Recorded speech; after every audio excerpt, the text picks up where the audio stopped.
Now, the United Nations says clashes between rival armed factions have killed at least 100 people in the Central African Republic. Unverified figures indicate that up to 100 people may have been killed. OCHA plans to lead an interagency assessment mission there. Meanwhile, the High Commissioner for Human Rights, Zeid Ra'ad Al Hussein, today expressed grave alarm over the expanding attacks by armed groups against the civilian population in several parts of the Central African Republic, as well as attacks against UN peacekeepers. According to the world body, the fighting that began on May the 7th has so far left nearly 1,000 civilians without shelter. Scores of people have also sustained injuries during the fierce clashes. The fresh round of violence erupted between the armed militia groups of Seleka and anti-Balaka in the town of Bria, just northeast of the capital, Bangui.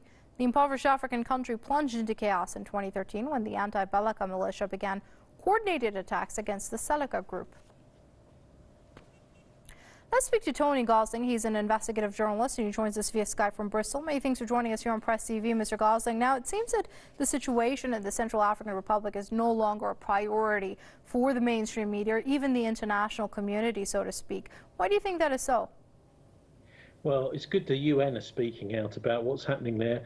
Look, I feel really sorry for so many of these African countries who were given their independence in the 1960s, like the Congo was given 1 year before the new president was assassinated by the West. So you're giving with one hand and taking away with the other. In 1965, just 5 or 6 years after independence in French Equatorial Africa, which is now this country, they had a coup there as well. So I don't think that there are a lot of countries in Africa that I don't think that the West ever really wanted to give them independence back in the 1960s when such a song and dance was made about it. Also, this present conflict between the anti-Balaka and the Séléka is painted as a simple sectarian conflict between Muslims and Christians. It's nothing of the sort. The people involved in this conflict, a lot of them were intermarrying, very friendly, up until recently, until foreign fighters came in and mercenaries.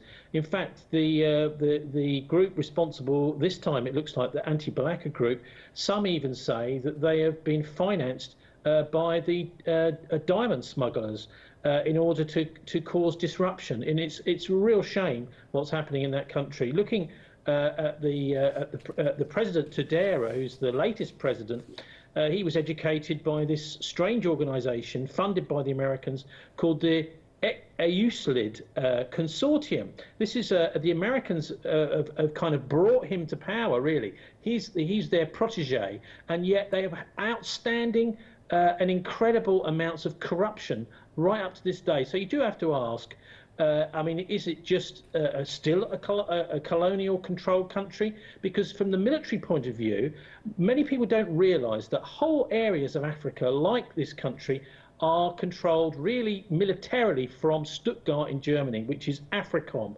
which is the home of the US command for Africa. And much of the interference, I think, right across Africa, particularly on the east, is actually masterminded from there.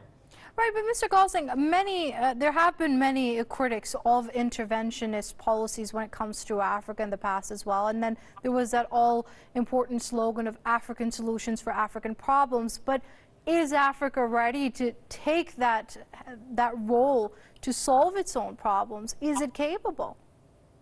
Well, I think it is, given the support from the UN, and it's really good to see the UN speaking out this week about this, in fact today particularly, saying that something needs to be done. Another instrument of the torture of Africa still, of course, is the International Monetary Fund, and the way that they are happily lending vast amounts of money to corrupt governments, like in the Central African Republic.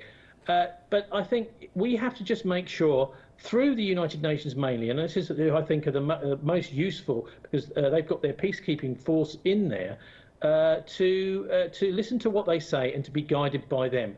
And most importantly, to come down hard on any interference from outside, because most of these fighters, it's not being reported this, but most of these fighters are from mercenaries from Chad. This is being painted as some kind of, old tribal conflict within Africa. It's almost like we're going back 100 years and the same old lies are coming out. What's really going on is a divide and rule policy by the West to destabilize Africa. So their companies, their corporations, their rich individuals can come in and still carry on smuggling and taking the resources. Okay, that's investigative journalist Tony Gosling joining us via Skype from Bristol. Mr. Gosling, it's always a pleasure having you with us here on Press TV.